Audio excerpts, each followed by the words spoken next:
Jeshi la Marekani limeteka tena meli ya kusafirisha mafuta katika bahari ya Caribbean kwa mujibu wa taarifa ya kamandi ya kusini ya Marekani iliyotolewa siku ya Ijumaa.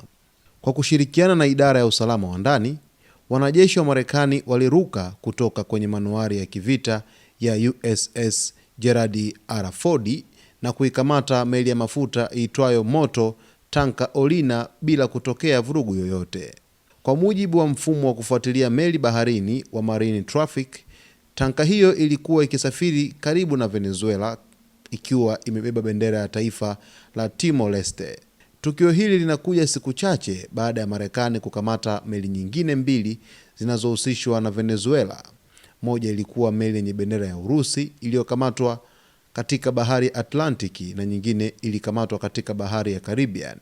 Awali wiki hii, ikulu ya White House ilisema kuwa Rais wa Marekani Donald Trump hana hofu ya kuendelea kukamata meli za mafuta zilizowekewa vikwazo, licha ya hofu kwamba hatua hizo zinaweza kuongeza mvutano wa mataifa kama Urusi na China.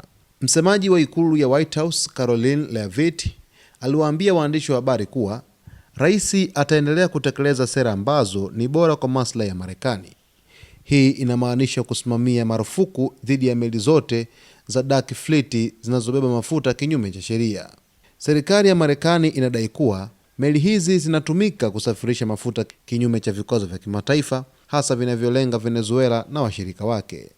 Mfululizo wa taifa la Marekani la kukamata meli katika bahari ya Caribbean unazidi kuendelea kufuatia kamandi ya kusini ya Marekani, US South Command, kuendelea kufanya operesheni za kijeshi katika bahari ya Caribbean ili kuweza kuangalia ni kwa jinsi gani meli ambazo zinakuwa zinavunja masharti ambayo wamewekewa kutokana na vikwazo vya Marekani, basi meli hizo zinawekwa nguvuni moja kwa moja. Marekani leo hii imekamata meli nyingine ambayo ilikuwa na bendera ya taifa la Timor Leste. Ni taifa ambalo dogo na pia lina idadi ndogo ya watu, takriban watu milioni 1.4. Basi mtazamaji wetu, kwa taarifa zaidi jiunge nasi hapa wakati wote ili uweze kufahamu yote ambayo yanajiri katika uga wa kimataifa.